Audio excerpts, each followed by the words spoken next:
Everyone, I welcome you all to awakening classes. Finance account assistant के syllabus में एक topic mention है, ecosystem and its component. आज हम उसके रिलेटेड एमसीक्यूज डिस्कस करेंगे। एज सच एमसीक्यूज ही सिर्फ डिस्कस नहीं करेंगे, प्लस रिवाइज भी करेंगे कंसेप्ट, ताकि हम एग्जाम के लिए फुल्ली प्रिपेयर हो जाए। देखो, यहाँ पर मैं आपको एक चीज जरूर बता दूं कि यहाँ पर जो है इकोसिस्टम वाला टॉपिक जो है मैंने ऑलरेडी बहुत बार कवर करवाया है। आपकी एक प्लेलिस्ट है इन्वायरमेंट, इकोलॉजी एंड बायोडाइवर्सिटी की। मैं उस प्लेलिस्ट को टेलीग्राम में भी शेयर कर दूंगा, पिन भी कर दूंगा, कमेंट सेक्शन और डिस्क्रिप्शन में भी डाल दूंगा। उसको जरूर देख लेना, ये पोर्शन कवर हो जाएगा। आज तो हम ऊपर ऊपर से ही कवर करेंगे, क्योंकि ऑलरेडी इन डेप्थ ये मैंने आपको टॉपिक पढ़ाया हुआ, तो बार बार पढ़ाना और बार बार सुनने से रिवाइज जरूर होता है, बट मैक्सिमम कंसेप्ट देखने के लिए आपको उन वीडियो को जरूर देखना चाहिए। तो बिना टाइम वेस्ट के लेक्चर को स्टार्ट करते हैं। The very first question is, the largest ecosystem of earth is. Earth का सबसे बड़ा इकोसिस्टम कौन सा है? बायोस्फीयर, हाइड्रोस्फीयर, लिथोस्फीयर या बायोम? तो अर्थ का सबसे बड़ा इकोसिस्टम पूछा। पहले बात, इकोसिस्टम होता क्या? देखो, इकोसिस्टम बेसिकली किसको बोलते हैं? जहां पर लिविंग ऑर्गेनिजम्स इंटरेक्ट करें। किसके साथ? खुद के साथ तो करेंगे ही करेंगे, प्लस फिजिकल इन्वायरमेंट के साथ, जैसे हवा के साथ, पानी के साथ, इनके साथ भी क्या करें? लैंड के साथ इंटरेक्ट करें। That is known as ecosystem. So ecosystem is basically the interaction of biological component between each other as well as with the physical environment. Physical environment में air, water, land, your gases, ये सब आ जाती हैं। ठीक है, अब पूछे सबसे बड़ा इकोसिस्टम कौन सा होता है अर्थ का? बायोस्फीयर, हाइड्रोस्फीयर, लिथोस्फीयर या बायोम?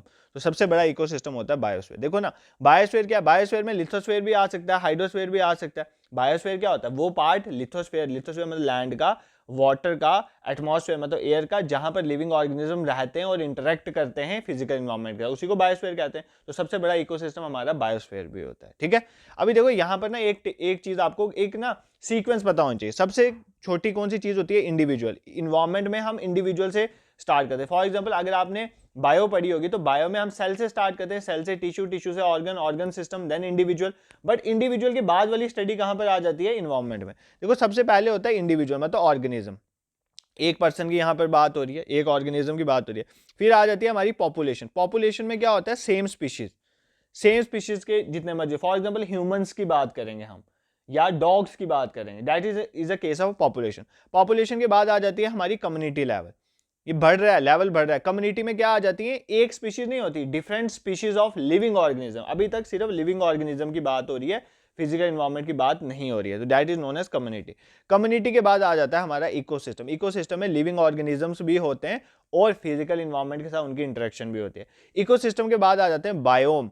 बायोम इकोसिस्टम से भी बड़े होते हैं। बेसिकली बायोम में हम क्या करते हैं? डिवाइड करते हैं ऑन द बेसिस ऑफ, किसके बेसिस में? क्लाइमेट के बेसिस में। फॉर एग्जांपल, डेजर्ट एरिया का एक बायोम हो गया, वहां पर क्लाइमेटिक कंडीशंस अलग हैं, वहां पर भी एनिमल्स होंगे, इंटरेक्ट करेंगे फिजिकल इन्वायरमेंट के साथ।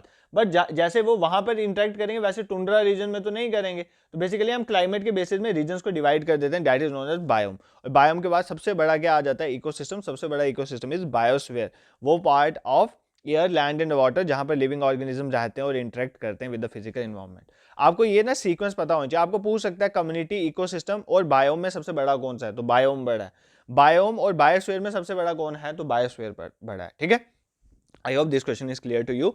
Moving towards next question, which level of food chain include. देखो, आपके सिलेबस में फूड चेन, फूड वेब भी मेंशन है। तो कौन से लेवल ऑफ फूड चेन में millipede, spring tails, wood lice, dung flies, slugs आती हैं, जो डेड और डिकेइंग प्लांट्स और एनिमल्स में फीड करते हैं? ये चीजें तो आपको पता है, लाइस वगैरह डेड एंड डिके एनिमल्स में ही फीड करती हैं। तो हमें बताना है कि ये फूड चेन में कौन से पार्ट में आती हैं। क्या ये कार्निवोर्स हैं, डेट्रिटिवोर्स हैं, ओमनीवोर्स हैं या हर्बीवोर्स हैं? देखो, ये सारे पहले तो खुद ट्राई करो, ये सारे हैं डेट्रिटिवोर्स। डेट्रिटिवोर्स क्या होते हैं? जो डेड प्लांट और एनिमल्स हैं। फॉर एग्जांपल, कोई प्लांट डेड हो गया, एनिमल डेड हो गया, उसको तोड़ते हैं। किस में तोड़ देते हैं? उसमें उससे एनर्जी बना देते हैं या न्यूट्रिएंट्स बना देते हैं। न्यूट्रिएंट्स कहाँ पर चल जाते हैं? हमारे अर्थ में। फिर हम उनको कंज्यूम करते हैं with the help of plants.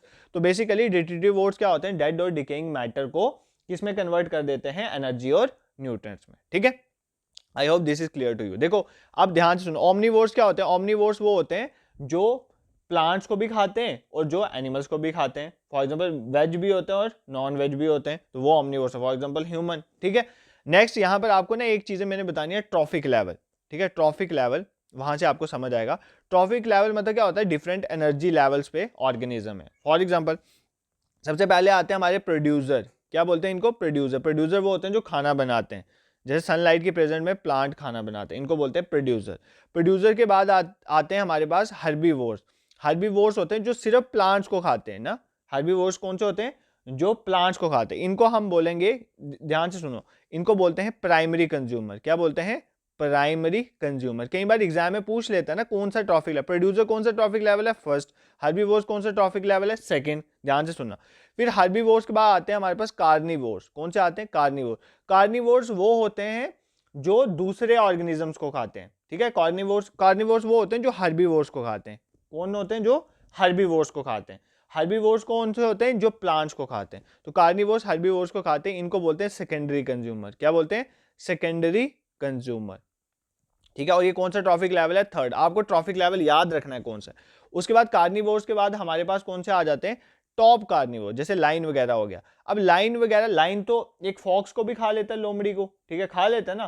Fox खुद क्या है? कार्निवोर है। तो जब एक कार्निवोर दूसरे कार्निवोर को भी खा सकता हो, उसको हम बोलते हैं टॉप कार्निवोर। ये क्या होते हैं? Tertiary consumer. ये कौन से कंज्यूमर होते हैं?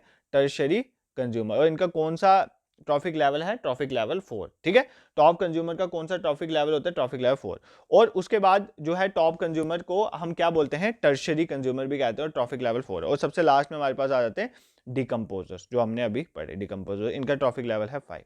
आई hope this is clear to you.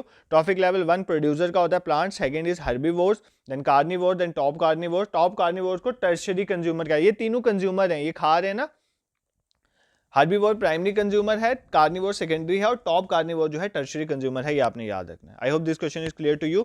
Moving towards next question. इन फूड में, फूड चेन में ये पूछ रहा है, फूड वेब में सॉरी, हाइनाज एंड वल्चर्स क्या है? देखो फूड वेब और फूड चेन में कोई ज्यादा फर्क नहीं है। फूड चेन में क्या होता है? एक को खाता है दूसरा, दूसरे को खाता है तीसरा।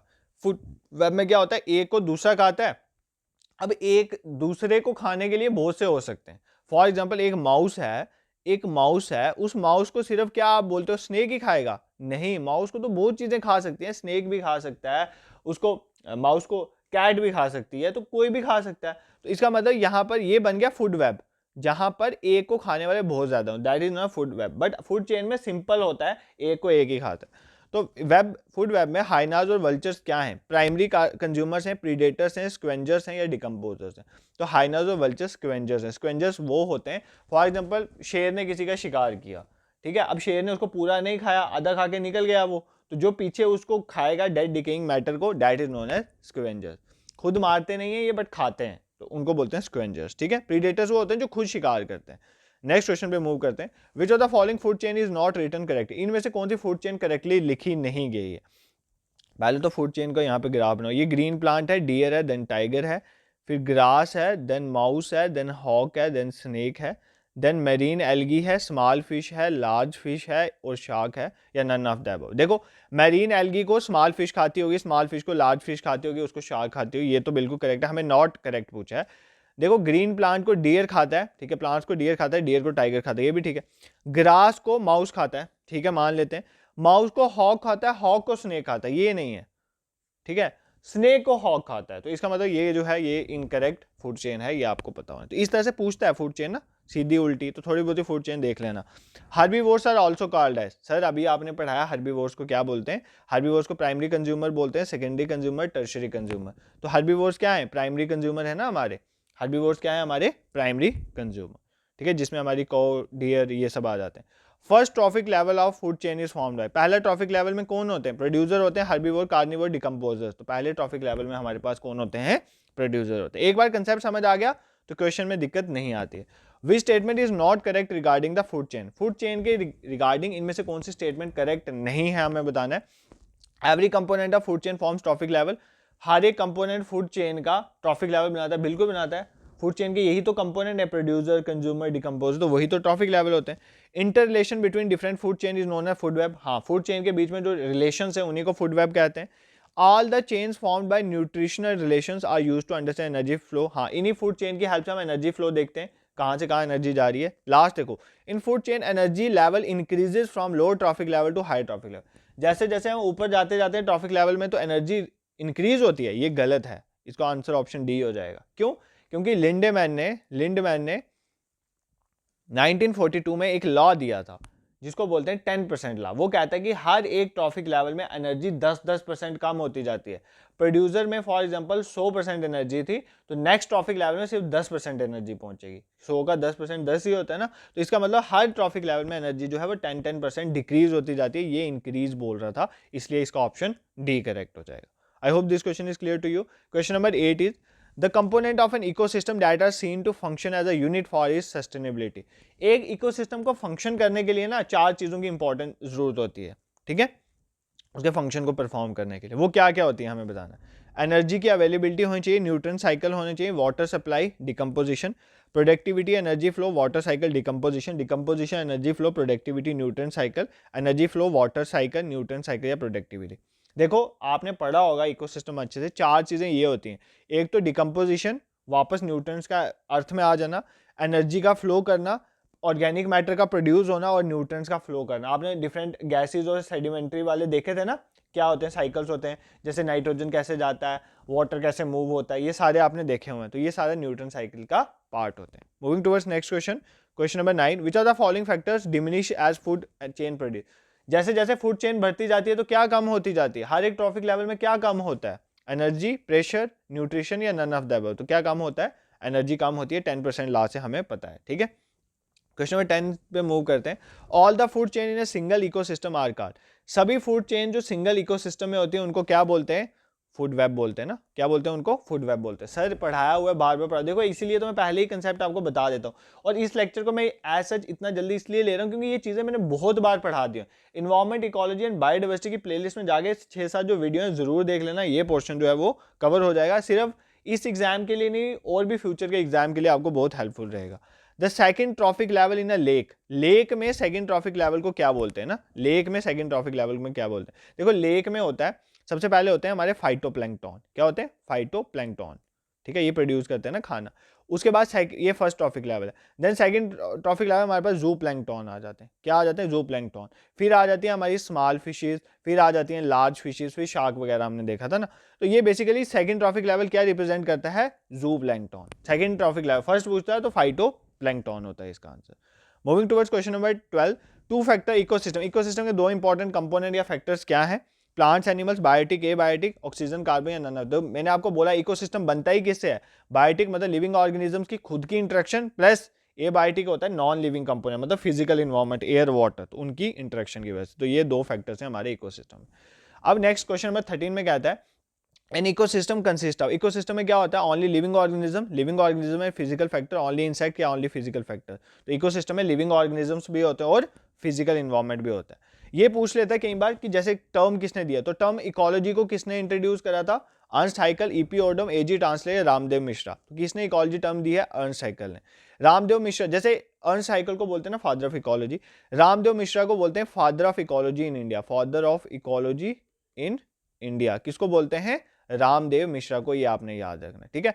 जो इकोसिस्टम है ना टर्म, इकोसिस्टम वो किसने दी हुई है, इकोसिस्टम टर्म दी हुई है आर्थर जी टांसले ने। तो एजी टांसले इकोसिस्टम दिया हुआ है, ये आपने याद रखना। और एक और याद कर लो, बायोडाइवर्सिटी, वो भी पूछ लेते हैं कई बार। बायोडाइवर्सिटी जो है वो टर्म किसने दी हुई है, वो दी हुई है वॉल्टर जी रोजन ने, वॉल्टर जी और रोजन, ठीक है। ये कुछ टर्म किसने दी हुई है, किसको फादर ऑफ इकोलॉजी बोलते हैं इंडिया में, ये सब पूछा जाता है एग्जाम में। And the last question for today question है which one of the following terms describe not only the physical space occupied by an organism but also its functional role in the community of organism. ये definition है किसी चीज की कि physical space तो बताता है जहां पर एक ऑर्गेनिज्म रहता है। फॉर एग्जांपल एक मेंढक पॉन्ड में रहता है तो वो उसका पॉन्ड उसका क्या होगा, बेसिकली ये पूछ रहा है। मतलब एक तो स्पेस जो ऑक्युपाई करता है ऑर्गेनिज्म वो रिप्रेजेंट करता है, और फंक्शन क्या है। फॉर एग्जांपल एक मेंढक का एक पॉन्ड में क्या फंक्शन है, ये चीज कौन रिप्रेजेंट करता है, इकोटोन, इकोलॉजिकल निश, हैबिटेट या होमलैंड, ये रिप्रेजेंट करता है इकोलॉजिकल निश। निश बेसिकली रिप्रेजेंट करती है आप किस जगह पे रहते हैं, किस इकोसिस्टम में रहते हैं, और आपका उस इकोसिस्टम में फंक्शन क्या है, ये इकोलॉजिकल निश जो है रिप्रेजेंट करती है। इकोटोन भी इंपॉर्टेंट है। देखो इकोटोन क्या होता है, बेसिकली 2 इकोसिस्टम के बीच का एरिया। फॉर एग्जांपल यहां पर मान लेते हैं ये वाटर है, ठीक है, वाटर में अलग तरह का इकोसिस्टम है। उसके बाद आप देख लो, उसके बाद आ जाएंगे हमारे जो फॉरेस्ट एरिया, टेरिस्ट्रियल एरिया, इनके बीच में आपको पता है ना क्या होते हैं, मैंग्रोव्स, सुंदरवन वाला एरिया मैंग्रोव। ये जो मैंग्रोव्स है ना, इनको हम बोलेंगे इकोटोन। एक transition area between 2 different ecosystem that is known as क्या बोलते हैं हम उसको, इकोटोन। ये इकोटोन बहुत ज्यादा डाइवर्सिटी यहाँ पर पाई जाती है, these are very important. For example grassland is also an ecotone.